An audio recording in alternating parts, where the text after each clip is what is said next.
Okay, so a very warm welcome to all of you. And this is the Selenium Community Live event, episode 5. And we have with us Ashley Hansberg and Pooja Jagani. And we will be today talking about a very important conversation exploring the developer satisfaction in open source world. So, Ashley, first of all, thank you so much for joining us. Yeah. Ashley comes with a rich experience of more than 2 decades in the industry, and she is currently director at the NBC Universal. Ashley has been an old friend of Selenium. So, Ashley, thank you very much and welcome to this community event. And we have with us wonderful Pooja Jagani. She currently is open source engineer and developer advocate at Browser Stack and an integral part of the Selenium project leadership as well. So, over to you, both Wonder Woman, and have a great event. Thank you Good. so much, Pooja, and thank you very much, Ashley, for joining us today. Folks, the event and the discussion will be for around 30 minutes or so, and 30 to 40 minutes. And then in the end, Pooja will let you know that it's a great time to ask question and answers. But in case you have questions, feel free to put that up. We'll be taking Q&A at the end. Thank you. Thanks, Pallavi. Yeah, thanks a lot, Pallav. Pooja! Yes, actually, it's so nice to see you. It's been a while. It's lovely to have this chat with I you, know. and I think this topic is really important, and it's pretty different as well because we are going beyond code. We're talking about open source, but not exactly from the technical perspective or how Nope. to contribute to it. What is beyond the entire world that exists? Pretty much, I think behind the wraps that a lot of people don't know about, and we're kind of seeing what motivates people, what keeps them going, probably what are the challenges they face in this journey that are beyond technical in nature. And I think, yeah, and open source is by the community for the community. I think totally bound by collaboration. So I think people are front and center here. Yeah.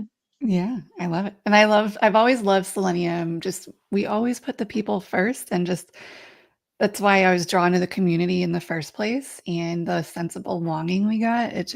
I'm so excited to be here. So thank you so much for having me. Yeah, I'm glad you're here, and I think you already said people first. I read that on your LinkedIn. Oh, yeah. Um, yeah, so it's like it says your driving principle is simple. It's people first. Yep. And I think that really hit home. I totally resonate with that, especially with Selenium, and my experience lies there. And I think even at the Selenium conference earlier this year, they asked me what was the best part of the conference. I said it's the people. And like Yeah. that's pretty 100%. much the reason one would want to stick around and do, and it also helps like come a long way kind of a thing. Yeah. But yeah, so that's how it's been. And yeah, I think we mentioned people, but then I would kind of like to then ask you, or kind of like kind of discuss a little bit about what do you think are the driving forces, to motivate someone to contribute to open source, right? I'm sure Yeah. everyone has a different agenda. So it could Yeah. be like resume building, it could be visibility, it could be giving back to the community, it could be getting a job or an internship, it could be Absolutely. learning something new. It's a whole There's spectrum, so right? many, right? Like we all have different motivators and drivers. For me, where I find the most satisfaction in my life and in my career, whether it's at work or through OSS contributions, it's about community and being a part of something bigger than myself. And so I found the warmest, most caring people in Selenium that have become good friends to me. Like I ran into Manoj and Dave Burns when we were Agile testing days in November, and we just got along like we hadn't seen. It had been like no time had passed since we'd last seen each other. I think I ran into Jim Evans a couple months ago when he was in my neck of the woods for work, and we just got together for a delightful coffee that lasted forever. And I just wish I had more time. But it just made me think back to a talk that Simon gave. I think it was at Selenium Conf Austin one year. And at the end of his keynote, he really centered on community and the friendships that have come with being part of this group and organization. And he's just so right. Like in the end, do people really remember what we built? They're going to remember what Simon and Hugs built, right? Here. But Yeah. but I really care more about how do people remember how I made them feel. And I can just genuinely say, like, I have nothing but good memories being a part of this community. And that's what just kept me coming back. But of course, you said, like, there's so many other factors. You know, we see an idea, we want people to have access to it. We see the greater good for it, and we build it so that people can access these things. And that's such an altruistic um, sense of being. And I just love that that is what open source software brings to our communities. So whether it's, you know, you want to be part of that type of collaboration, whether and give back to the things that you've been leveraging and benefiting from, I think that's an amazing reason to give back too. Whether you're learning, it's a great learning ground for people to build their skills. And another one, we have to be our own advocates at the end of the day for our day jobs. And when we can show that we contribute to the industry, not just at our organization, but in ways that even our organization can benefit because of our industry contributions, that's a huge factor for your performance and visibility and what you do and what you bring. So just the motivations are endless. For me, it's community, but I think there's so many other factors that we have to consider. Yeah, and I think 100%. And I think everyone, when they look at contributions for open source, they only think from a code perspective. But I think there's a lot more that goes on, right? There's Yeah, someone I didn't that's code at trying to. all for Selenium. Oh, Yeah, so it's, I think everyone has a different journey, but like there's someone who's helping with the conferences. I think something that you have experience with, yeah, someone helping with the code, someone's helping with the CI, someone's helping with documentation, someone's helping with legal side of things, someone's helping with how to manage the finance for the project, someone's yeah, helping with how to keep the project alive. Everyone's fighting yeah, a different battle sometimes in different angles to keep things going, and yeah, everyone's trying their best to contribute in so many different ways that absolutely. that's typically not in the forefront, because what you see the forefront is GitHub, Yeah, how many comments you made, and those kind right. of things, which are Yeah, sometimes vanity metrics, because everyone's contributing in a lot of other additional meaningful manner as well to keep an open source project breathing, growing, and yeah. having that lovely tree of open source project grow and branch out with evolving times. Right. Absolutely. And when we think about, like, if you think about it, motivation drives our behavior. So if you're just coding to code, really, really think about why you're doing that. So what is motivating you to be a part of this? Because that's going to drive your behavior and your place in the community in the long run. And that leads to better satisfaction and a better experience when you're living and breathing something that you believe in and what motivates you and living your values, do that.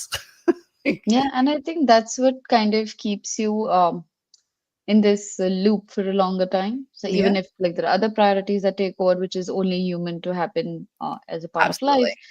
but then that's the core motivation that will kind of drive you back to come back and just Yeah. check on it, or just be a lovely supporter in the background, or just Yeah. cheer the people who are doing the thing, or even come back and contribute when the bandwidth Yeah.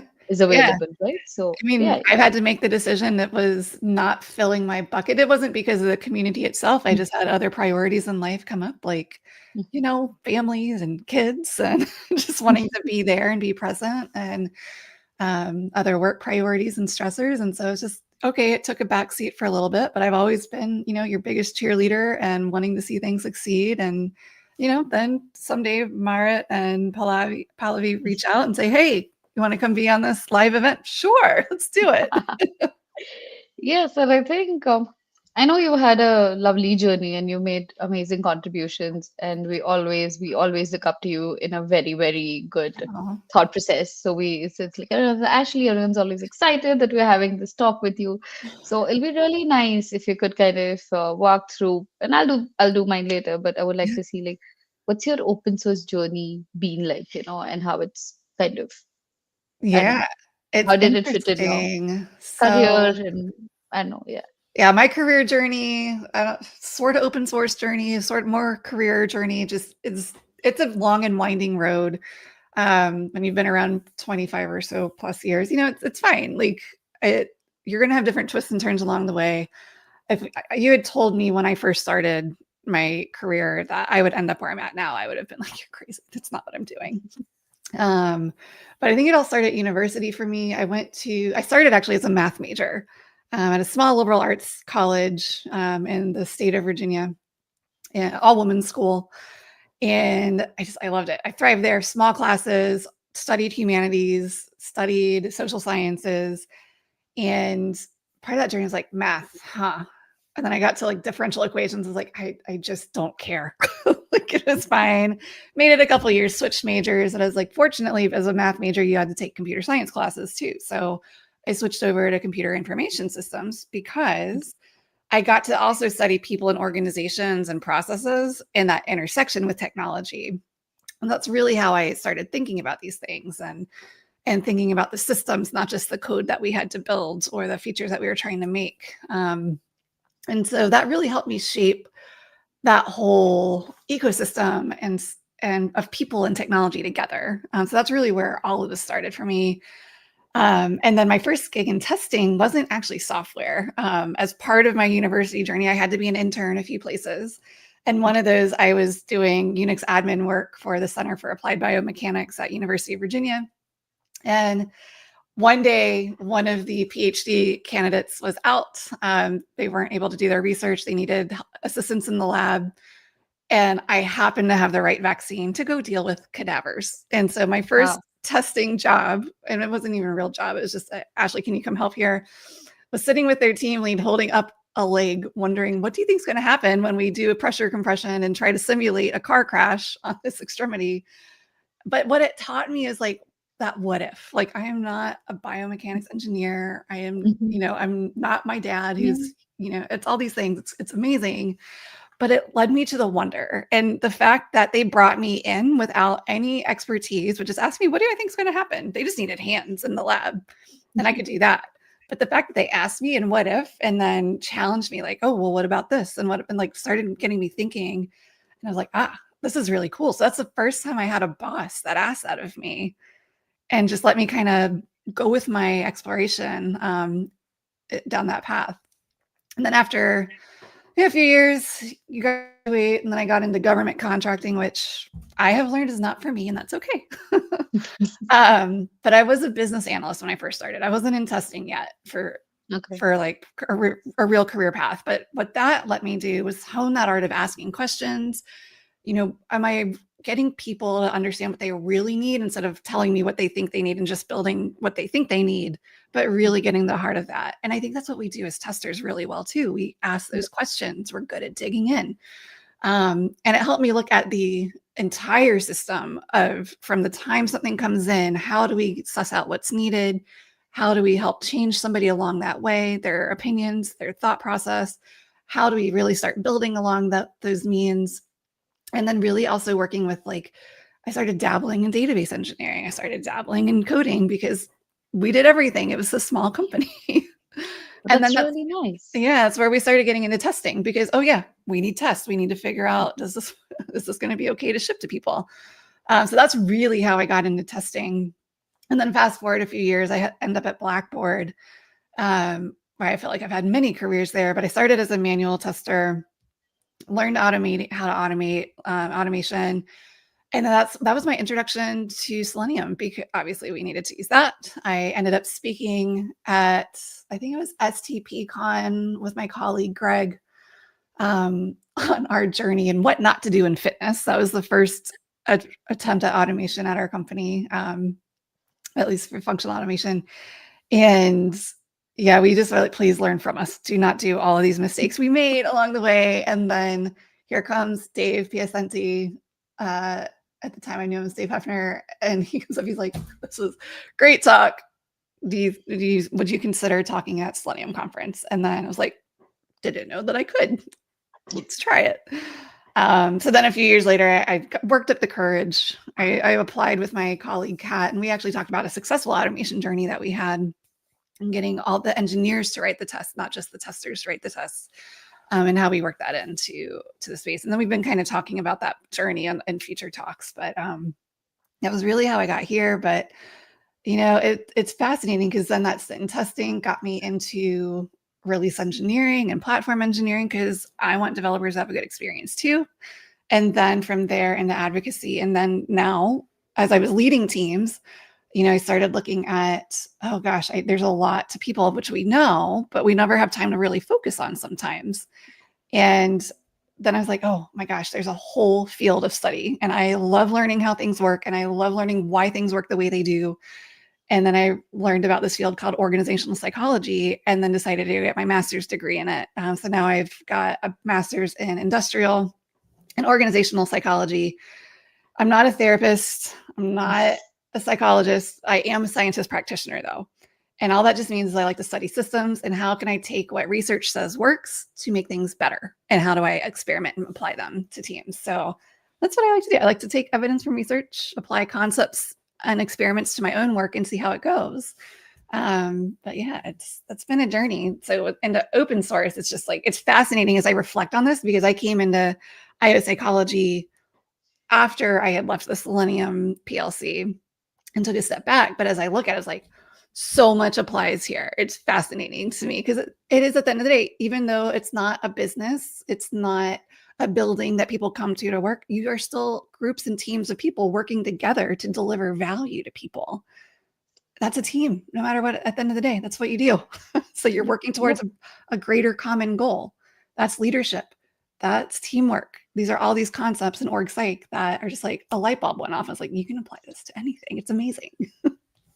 And I think that's your journey is really, really inspiring. I think, again, you Aw, have a whole spectrum of knowledge, and it's amazing how beautifully you're able to apply um, your knowledge from one section to other practicalities of life and kind of correlate the same thing. And I yeah. think that's a different food of thought, probably a different entire conversation to dig into. But Yeah. that sounds really interesting. And thank you so much for going in the depth and sharing your journey and all your experiences. I like how you've been Yeah. all about the community from the very start, like sharing your mistakes, like don't do this, and oh, but this is what you do. And it's amazing how you got engineers to write tests because that's what they're supposed to be doing. They should be doing that. They should be testing the Yeah. code they write. And I think I'm a sincere believer of that as well. So I think, yeah, that was really, really nice. I think I'll do like a short glance on mine. You Yeah. I'd have a love to very learn more long about your career. journey. I'm You sorry. have I will 2 decades. talk forever until you say stop it. So, but I would love to hear your journey and how you got here and where Yeah, you're so at I today. have a relatively short journey. I've been in my career is just 7 to 8 years old ish. Yeah, so I was I did my master's at UCLA after doing my bachelor's in Okay. India and in computer science, and got a job off the campus at Adobe, where I was just like starting off as a software engineer. And then I think I moved back to India, and around the time COVID hit, I joined Browser Stack, and Yeah. um, it was starting a brand new team, and it was under David Burns, and they were like, "Oh, we're going to be using you're going to be working on Selenium, Yeah. starting an open source team." And I said, "Okay." And I honestly had no idea what Selenium was. I had never used it, never heard of it. That's when I first Okay. Googled, I think, before my interviews. Um, and I was fortunate enough to be hired by David Burns. And as a part of my job, I got to do open source. And I felt extremely lucky to kind of get such an opportunity where I could do Yeah. open source as a part of my work. And I think initially I was all about coding. So it was just coding, doing bug fixes, slowly getting the hang of it. And the Mhm. community was super supportive. Like Yeah. Simon would answer all questions. Diego was amazingly supportive. Titus was always there to push things around. And I mean, David was there to mentor. So it was a very nice experience. But the strange part was I had never seen any of them in person for the longest time because this was right in the Yep. middle of COVID. Oh my So then gosh. Yeah. yeah. And then we ended up meeting each other 2 years ago at a developer summit we had for Selenium at London. It's just so nice to meet everyone in person. They're just such warm They people. are, aren't they? They're They just the are. nicest. I miss them all. Yeah, and I think yeah, so slowly as work evolved, I'm now a developer advocate since 6 to 8 months. So now Yeah.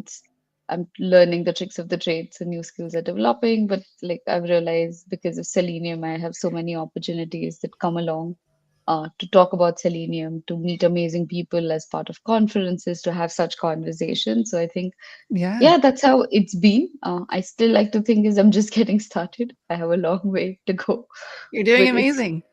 I've been loving following your journey, and I'm just so glad because if I had not been a part of Selenium community before, because I think I left right before you joined it, and then David Burns connected you and me, and then we yes, started talking through COVID and having yes, conversations, and you kept my yes. sanity for me. Thank you for that for the better part of a And I year. think those, and you had some really Amazing. valuable wisdom to pass, and that was really helpful. So thank you for that. I have no idea what I said, but you're welcome. Okay, so I think so I think Yeah. moving on, let's shift some gears and like Yeah. let's uh, shift our little focus on what we want to discuss about developer satisfaction, Yes. right? So you've had a long journey, you've had different roles, different knowledge bases, different teams to work with, different companies that you Yeah. worked with. So what do you think contributes, or I don't know, do you think there's a single factor that contributes to satisfaction as a developer, tester, leader in any of those roles? Ugh, there's a few factors, but so if I think back, I think in systems, right? So to me, there's never like one thing that is an answer to everything. But so as any true org psychologist or scientist practitioner, whatever you want to call it, says it depends. Any consultant's going to say it depends. Depends on you. However, when I look back at how we design work, how we design our jobs, there's something that we call the job characteristics model, which is fed to things called work design theory. But at the heart of it is that you have like characteristics of the work you do that leads to good outcomes. That could be retention. We have an incredibly high retention rate on the contributors for Selenium. You have higher satisfaction, so developer satisfaction for the company. It's just high quality work. People are using it, right? High internal motivation. So we have all these good outcomes over here and these other things that drive it, like skill variety. When you contribute to open source software, you are picking up so many skills along the way that you're not just coding, you're learning about release, you're learning about all these other aspects. You're learning about requirements and how are we building the right thing. You're doing all of these things in the system that you're using all these different skills for. You're also seeing things done start to finish, which is a great thing about open source software. You build something, you ship it, you see somebody using it. Sometimes you don't get that in a day-to-day job because sometimes you're building something and then it's held on to for a while and you don't necessarily actually get to see the people that use the thing that you build at the end of the day. So this whole idea of being able to see something through start to finish and then the value that it brings to somebody, that is huge. So when we can see that impact, that is a huge motivator for me personally. Yep. The value it brings. And the greatest thing about Selenium is that you get to go see all of that live at a conference when people can come share their experiences with Selenium. So it's amazing. Uh, Yeah, and I think yeah, that's beautifully put, and I can totally relate to that. yeah. And then we have, and think about like if you look at open source software as well, you have a lot of autonomy in how you do things. Now, of course, you have guidelines, ways to contribute, clear documentation there, but you have a lot of autonomy when, where, how you get stuff done. That's a big part of what factors into our job satisfaction as well. And then we get feedback. So I would say when I was there, I've definitely seen comments on Selenium where people are like, not exactly the nicest thing they could say about it.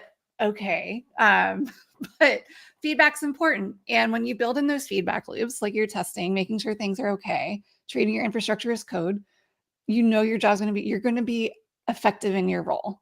And what I loved about the community, that the people that you and I have worked most closely with, is we were very constructive and kind in our feedback.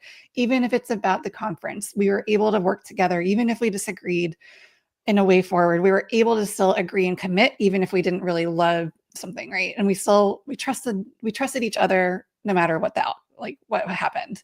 And it all worked out. So when we think about those like 5 things, we call them skill variety, which is, different skills that we use that are leveraging our talents. Our task identity, which is seeing something through start to finish. Task significance, which is understanding that perceived value and impact. The autonomy and the feedback, those lead to all of these amazing outcomes and critical psychological states that lets me find meaning in my work, lets me feel valued, I know the results like of the thing that I'm building. Those are all important for us as developers. And what I think the most important thing is out of that, they're all critical, but to me, it's that finding that significance, understanding the impact and the value of my work. And so you think back to if you're contributing to Selenium, what's helping you? Like what motivates you? I'm curious. Yeah. So I think for me, like I said, I've had my journey with Selenium from someone as a first-time committer to now Mhm. just being a part of the technical leadership committee over the years. So I think it's been different in different phases. So when I kind of started early on, I used to feel shaky because it's all new. So just sending a pull request and fixing a bug would give me immense satisfaction. Oh, I know how to fix this. It's a big code base. I figured it out. And then, but then over as time evolved, it then started understanding that okay, there are people in the community when you respond to them and they're like, oh, thank you so much. That helped a lot. That started giving a little satisfaction. And then slowly start building out that, oh, we should probably add this, do this, and how it'll help the users. And then when I started thinking at a more higher level, designing for it, that started giving me immense satisfaction. And now cut to today where we're talking or sharing knowledge with people. Yes, I'm still building things, still contributing the code in my best capacity, but uh, I'm started going to conferences, talking to people about, hey, this is the new WebDriver BiDi. This is the cool thing that you can do. This is how you can save time. And then, like you said, the impact is now visible when people come talk. I still remember, like, I think I spoke earlier at Rotterdam at Test Automation Days, and someone came to me and she's like, I don't understand why people want to jump to new tools so easily, when there are so many steady tools like Selenium that do the job, right? Like people Mhm. don't switch programming languages or different tools so easily. But when it comes to testing tools, everyone wants a new one. I don't understand why. And then we had a nice chat, and then she like, thank you for contributing to Selenium. Thank you for making it happen.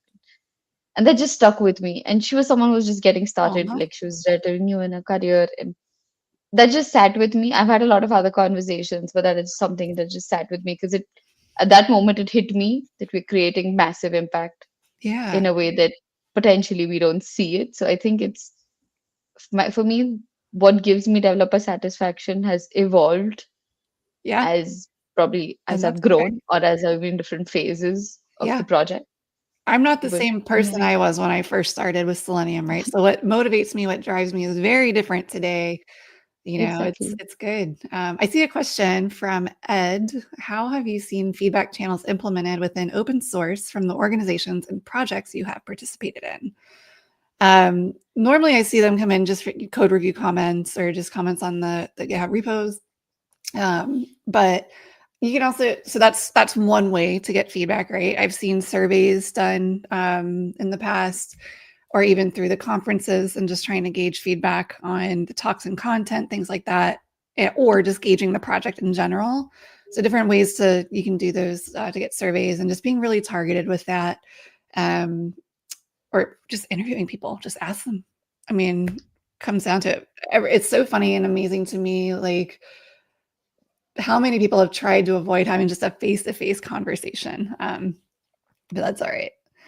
Yeah, but and I think you're right. So when it comes to Yeah. feedback, there are always different channels, or each Yeah. project operates differently. But typically, most open source projects they have a chat room somewhere that they're very active on. So it's anytime anyone wants to come have a frank conversation, I Yeah. think most contributors or maintainers they're very okay to have that chat. But I think Yeah. with the feedback, that kind of brings me to your point where you said, oh, people have left feedback, but they're not always nice comments, which I think sometimes with open source, I've seen that in Yeah. GitHub, like, out of nowhere, there'll be one aggressive issue out of nowhere. There'll Yeah. be a comment, like, Yeah. they'll come up publicly, or even sometimes it's an internal difference of opinion or a feedback within the contributors. Like, I wouldn't call it exactly a conflict, but a different school of thought, a difference of opinion that Yeah. stems in, right? And Yeah, there's a difference, right? We're going to have yeah, different points of view, which is what makes us amazing. These diverse perspectives, our different backgrounds, that's important. But I have definitely seen conflicts. Like, I don't know about you. My first code review comment I ever got, not on Selenium, but a different project, was this is shit.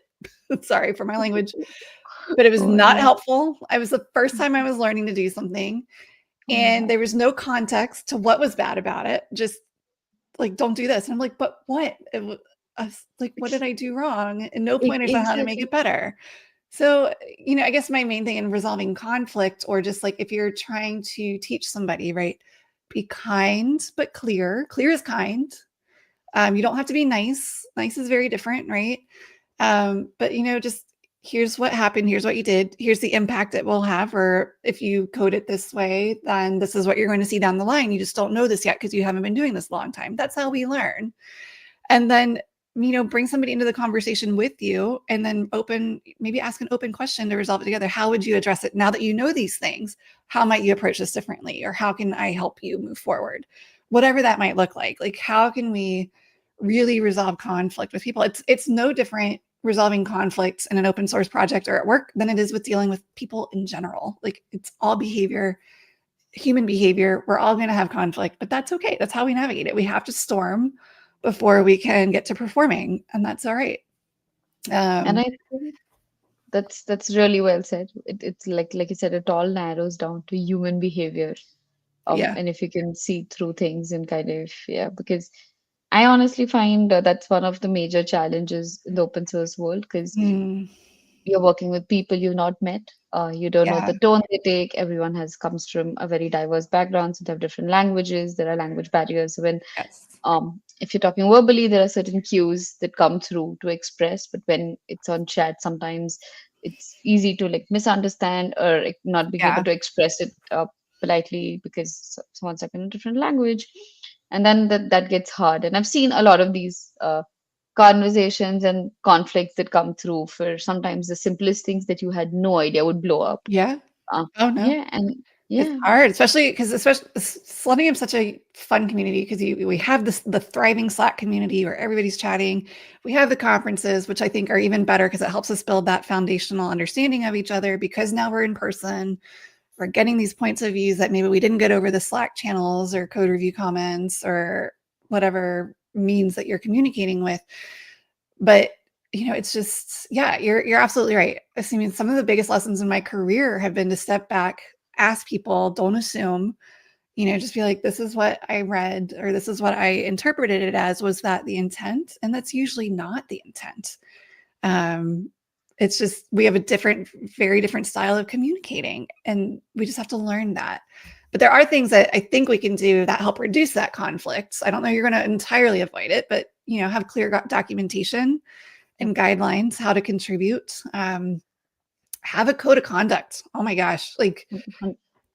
I don't like to go to conferences that don't have it. First of all, I've definitely been to some that didn't, and I had no recourse if I felt something was happening to me. I didn't know how to handle it. I didn't know who to go to. Um, just I just beg you, please. I mean, I know Selenium's not this case, but don't code of conduct and then not plan on doing something about it if a violation occurs. Like, you really need to have a plan in place that's clear. Work with legal, whatever you need to do to make sure that you can handle those. But just be kind. Like, just be kind. That's all we got to do at the end of the day. I think 100%. And when it comes to code of conduct, I think it's very important to indicate that, there's going to be safe space for one to communicate Mm-hmm. whatever they are feeling or whatever they've experienced. And then that would be addressed in an XYZ manner, that there would be um, something or someone or some set of groups that then go and address that for them, so that anyone who wants to report such things, they feel comfortable coming and doing so.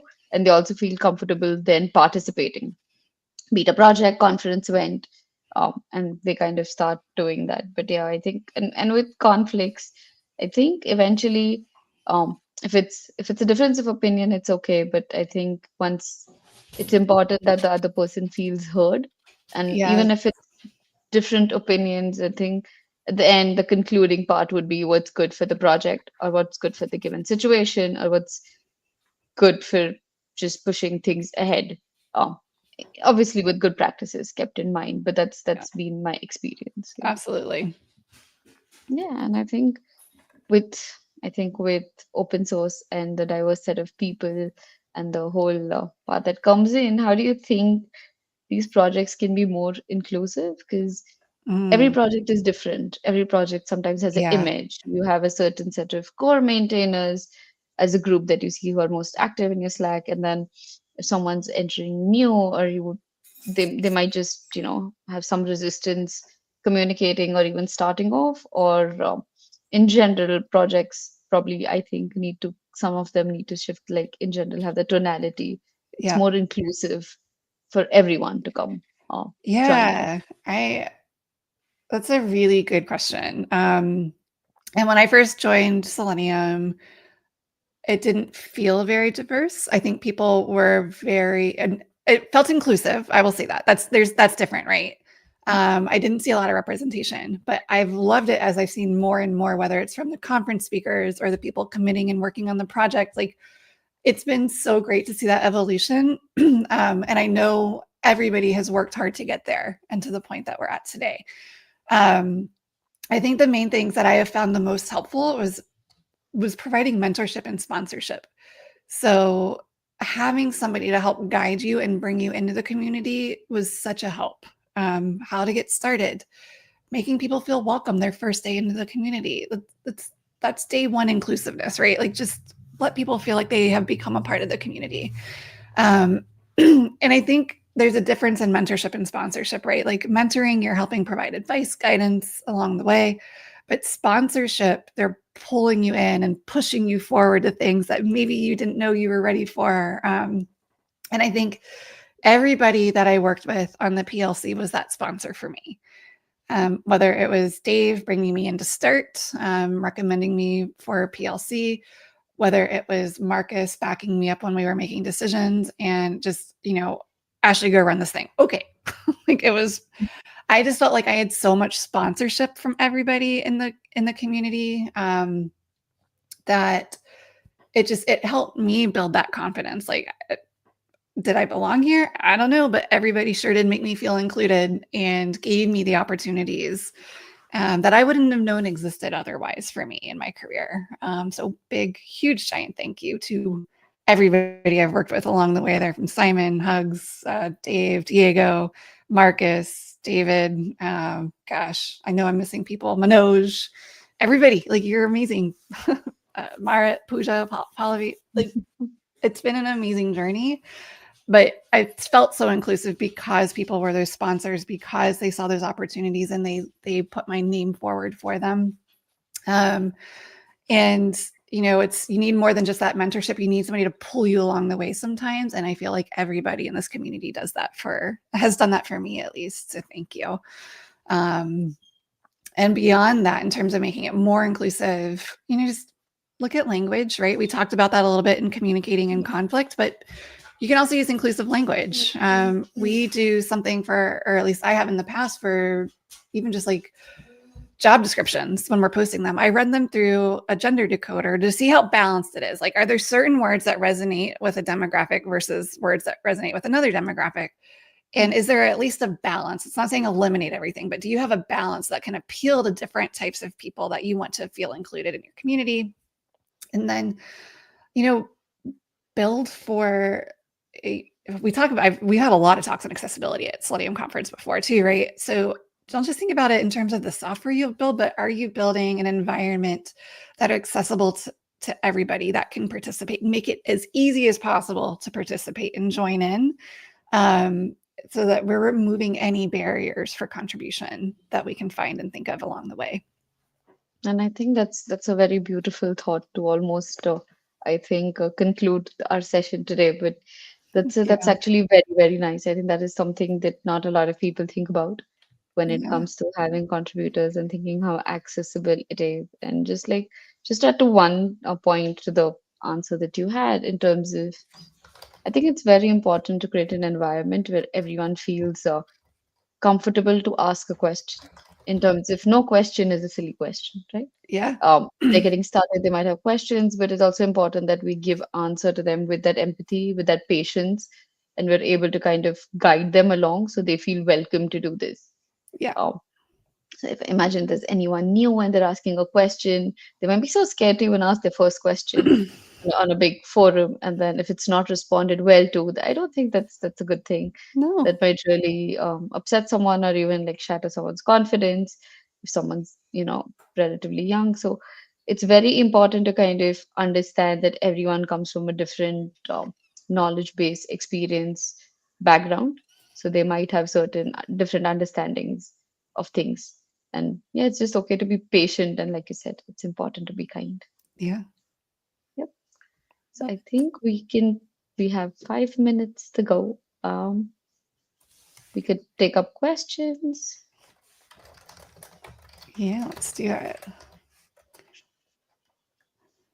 I don't know that I'm the best one to answer. I see one in from Sukanya Ramesh. So Selenium has evolved itself to great set of libraries. My ask is, it is believed that you need to be very strong in your coding skill to start on Selenium.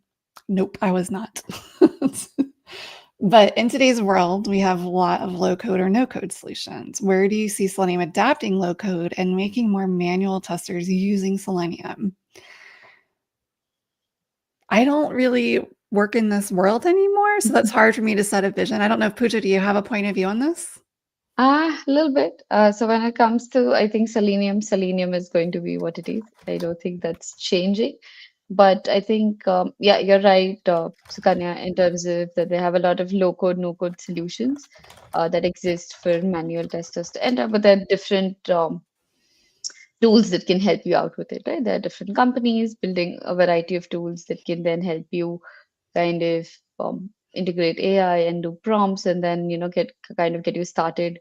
There are also recorders like we have the Selenium ID. There are also recorders which kind of can always get you kick-started to play around with things and kind of then translate that to Selenium and use the scripts. But yeah, tools like that exist. Selenium has an ID like a play and record kind of a thing that can do that for you. But I think that's pretty much it from our end Yeah. in that domain space because every tool has its own use case. Yeah. I see another question around the gender decoder I mentioned. So, are there tools that I might recommend? I had Pallavi paste in a tool I have used in the past. I haven't used it in a while, especially with Copilot and everything coming into play now. I don't find I need them as often, but this particular one I've used before for job descriptions, where you can paste your job ad there. It'll tell you which words are like coded masculine or feminine, just so you can start seeing the balance number there and that particular tool. I'm sure there's plenty out there that you can use. I'm not endorsing or advocating for any particular one. That is just a tool I have used in the past. But I think you can also use, just Chat GPT if you are okay with using, Chat GPT or Copilot or something, whatever you feel is your tool of choice. You can usually post in there now and get some balanced feedback on that. Hey Ashley, hey Pooja, I'm back, Hey, and Hey, hey. I couldn't resist, keeping myself backstage. It was such a wonderful conversation you both were having. I had to jump in somehow and, of course, talk now and ask few more questions before please. we lose this time, because it's a wonderful conversation. Ashley, you made so many wonderful points. Aw, I really want to say about autonomy. I think you made a very good point, because I think Pooja and a lot of our contributors and committers would basically agree to that. We do have experience autonomy, and when we are able to take up something, we are allowed to see end, from beginning to end to it. Like for example, this event. This is a volunteer-driven event, and yeah, like a lot of most of the work which is happening in Selenium is. And I am really liking this conversation. You both are switching, one is asking, then you are asking Pooja. So it's very interesting to see how this conversation has shaped up, and yeah, some wonderful points have been touched base. I really liked your experience about inclusivity, and I think you have very aptly expressed the experience most of us felt, that we have each other's back, yeah, and people really, I mean, they act like sponsors for you. So even I have experienced that thanks to right, these wonderful leaders. I will share one incident. There was some time happened in Slack around a year or back, where the core maintainers, they came, David, Simon, they went ahead and they were writing in the common Selenium Slack. We are nice people. Ask us questions. We will answer you. We are here to answer. We want you to contribute. So we will answer you like normal people. We are normal people. So that conversation was fun to see as a, because even I was scared to, should I type this? Should I, would I be looking like one fool asking this No. simple question? Because people have this imposter syndrome. I mean, Ashley, Yes. Oh my gosh. how do you think we overcome it? What can we do? I mean, Oh there's a lot projects can do, but what are the suggestions on people level? You can tell us, Ashley. gosh, imposter syndrome is going to cripple me. Like I still, even today, I'm like, I don't know why they want me on this call. Like I don't get it. Be kind to yourself. It's a common thought. We all go through it. And it's funny, the higher I go in leadership, the more I see it. And we're just faking it till we're making it, right? No, we're not. We don't tell yourself fake it till you make it. You know this. You deserve to be here. Reframe that positive thinking. If you have a question, I guarantee you somebody else has that question somewhere and is just also afraid to ask it. But just be kind to yourself. It's okay. Like we're all scared. We all have this weird feeling like we don't belong, but we do. We have these amazing backgrounds and experiences that brought us to where we are. And maybe my path was different than yours or Simon's. But that's okay. We all are still here and we're all human at the end of the day. And I've found that we are our toughest critics. We give so many other people much more grace than we give ourselves. So give yourself some grace and kindness. Have support. Like, I don't know about you, the woman in testing chat that we are in is like my greatest source of support and strength through our tech community. Just having your trusted friends and advisors and mentors and, quasi therapists, like you can talk to them about your feelings. They don't judge you for them. They've probably been there too. And just being able to have somebody to share those experiences with. And if there are times where it can be really crippling, right? But have like that backup system. Like I literally have a sheet that said, like a little worksheet I filled out. If I'm feeling this and I'm feeling this, these are my red flags that I'm like spiraling. And I know I need to call this person that's going to help me get out of this little doom spiral I'm in. Because you don't want imposter syndrome can lead to doom spirals, and you don't want that. You want it to lead to a place of, if we can reframe it, of growth. And how can we reframe our negative thoughts? That's one thing I'm still practicing every day. Like I feel like I'm a failure, I can't do this. I'm like, no, I can face challenges and I can learn from what I'm doing, and I'll take those learnings and do better next time. Or I don't know how to do this, but then I add yet, like I can learn how to do this. So it takes reframing and positive thinking sometimes. And it's challenging, especially I am a person that suffers from anxiety and depression, and that does not help the imposter syndrome at all. But being able to have these tools in your tool belt, and just sometimes I love worksheets, because then I can just be like, okay, I know I'm going down a bad place. I'll pull up my little folder and then I'll be like, oh, that's exactly what I'm feeling. I need to reframe it to this thought. And it really helps me change my mindset a little bit. That works for me. I'm not saying it works for everybody, but just like little tricks on that. And focus on the facts. You are smart. You are capable of doing new things and learning new things and doing hard things. And just remember that, like, those are facts about you that are all true of all of us, because we are contributing to software. Software is not easy. People are harder. So we People can are do these things. absolutely. Yeah. Actually, I really liked what you just said. I don't know this yet. Yeah. That's I'm gonna just put it somewhere so that I remember. Aw. And one thing I'll tell you what my therapist told me, which helps me a lot many times, which is like, see yourself as a third person. Sometimes Mm. we are, just so gaga over about others Yep. that we just forget that somebody is going to go gaga over us, and maybe Yeah. we can ourselves do that if we look ourselves as the third person. So I guess you have expressed it well, and I'm going to get that worksheet from you. So please do share it Yeah. across. So Pooja, over to you. Please, let's have the question and answers. Ed, I hope we have answered your question. If you have more, please do post it. I would like to make an answer if that's okay with you, both of you. So Kanya, you asked a question about low code and no code. I would just say that a lot of these tools are using underlying browser automation tools, which Selenium is. So we are helping build that as well. So uh, that's it. Having said that, Pooja, over to you.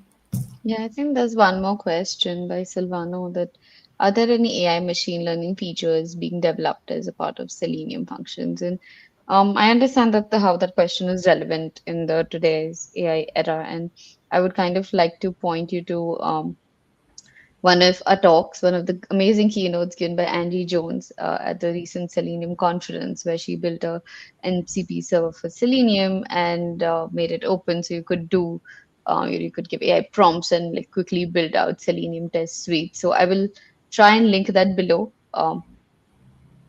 And I will send that to you. But yeah, that is something that is I would like to call as a happy AI plug that we have. And yeah, it was a fantastic talk. So I'll probably also try to find the link of the talk and the repo for you to go explore. Okay, and we also had a talk by Alex where he spoke about aluminium. So what I would do is we have a blog we recently published on the Selenium website. There were so many some nostalgic moments being discussed between you two about conferences, and it just brought back memories. So if you go and have a look at this blog, it will lead you to the various talks to the Selenium conference website, and we can just share that. And what Pooja is referring to would be easily found there. We have all the talks and recordings now published. Yeah, great. And actually, I have some self-care stuff on GitHub, so I'll share the link with you, Yeah, that Pallavi. would be awesome, Ashley. Let's For have that. sure. Ashley, are there any like you mentioned about developer satisfaction in open source? Are there some things which the open source projects can do to help build that more for their committers, their contributors? Something which the open source projects can learn to do. We have spoken about inclusivity, we spoke about conflict handling, we spoke about code of conduct, but is there something else we can I'm also? trying to think. I feel from my own experiences, I know it's not, I don't want to speak for everybody, but I just feel like continue to be that welcoming center. Like the best part about joining Selenium was joining Selenium. Like everybody was so welcoming, so excited to get to know you, answer questions. Just keep being open and kind about that, but don't burn yourselves out at the same time. I know people have done that because it does, you're committing to one of the most used pieces, one of the most used libraries in the world, and just don't burn yourselves out. Be kind to yourself too. But yeah, in terms of helping with that developer satisfaction and open source, I mean, just focus on those things. If you can bring those elements where people can still see, especially showing people the impact and value, if you can keep doing that, whether it's the conferences, whether it's continuing like blogging, whether it's, you know, seeing all these success stories come out of it, highlight those. Let people see the impact that their work on a certain project had on somebody else's life.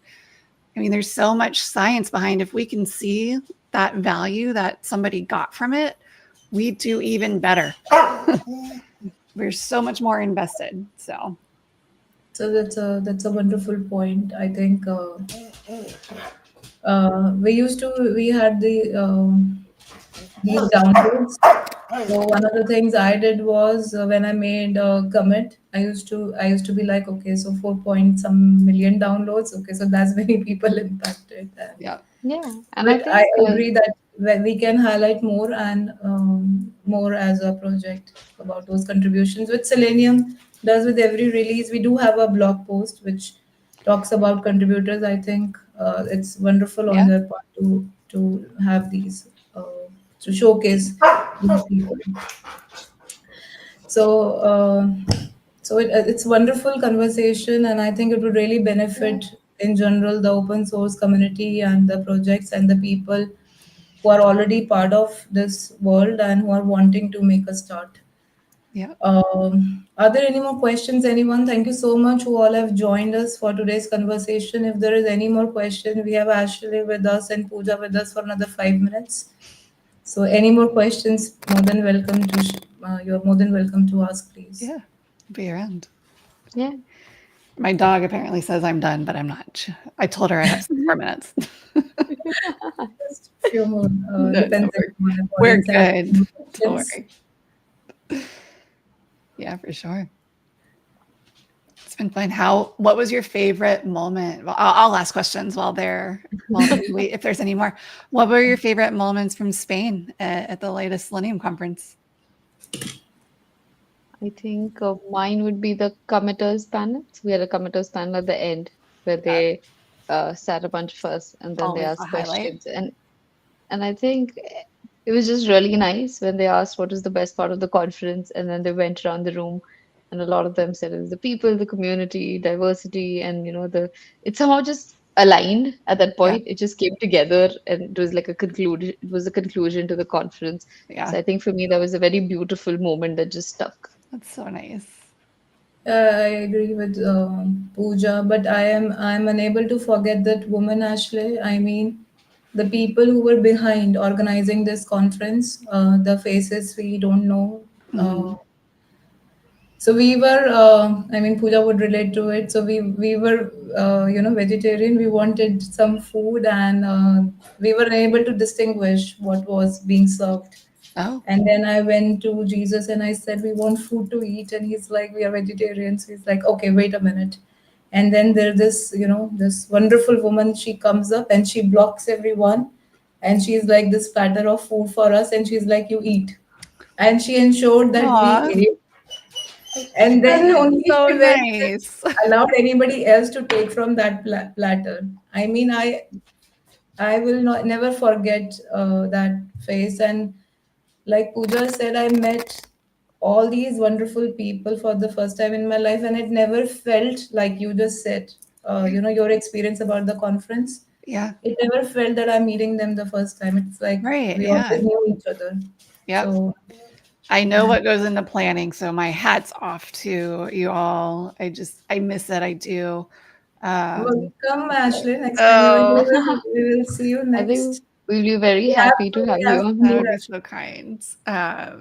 We'll see. We'll see if I have anything worthwhile to talk about. Oh, you will have. I'm sure No, you shared so many inputs. thank you. But yeah, no, I'm so glad to see that. I was so excited when Manoj told me that it was coming back live and going to be in Spain. I was like, oh, I want to go so bad, but I can't. One day I'll get back there for sure. Yeah, you Yeah, will. but it was beautiful, beautiful venue. It was It really nice I meeting everyone in definitely person. had FOMO when I saw the pictures come through, and I was like, "Oh, it's so lovely. You all Yeah, did such an amazing, spectacular job." And I actually, think I do have to thank you. You helped me in more than one way. So I would Oh, like to just outrightly say thank you, Ashley. Thank you you're so so much. I welcome. am as well glad and grateful that women in testing exists. I Yeah, mean, and Marit, thank you. Thank you for introducing me to all these wonderful people. yes. yeah, Yeah, Yeah, and so Mara's especially at the heart of it all. She's the Kevin Bacon of the universe. She has introduced all of us to each other, and I love Marit so much. yeah, I yeah, think we all do. We all do. Hey, Marit, sending a lot of love your way. No. Yeah, I guess we are going to now wrap up. And Okay. thank you so much. Thank you, Ed. Thank you, Sukanya. Thank you, everyone who joined us and you asked questions. Thank you for spending your Friday afternoons and evenings and night with us. Thank you so much. We wish to see you, continue seeing you all with the project, various community events, conferences, meetups, and, just using Selenium because it does what it does the best. Thank you yeah. so much, Ashley. Thank you very much, Pooja. Wish you all Bye. a Thank great you weekend. so much. Bye. Thank you so much, Ashley and Pallavi. Thank you so Bye. much.